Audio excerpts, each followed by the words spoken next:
If you want to scan a document on a Motorola Signature, then in that case we can go to the camera mode, and over here if you go all the way to the more, then you should be able to find the dedicated scan option.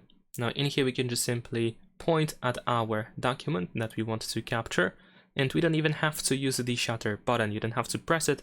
The phone can automatically capture the document for us, but in case you want to disable auto capture, then you can do so in here at the top.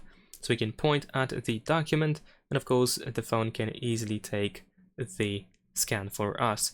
If you want to, you can retake the scanned document, you can add another page, we can also find some additional tools at the top, and we can save our document once it is done.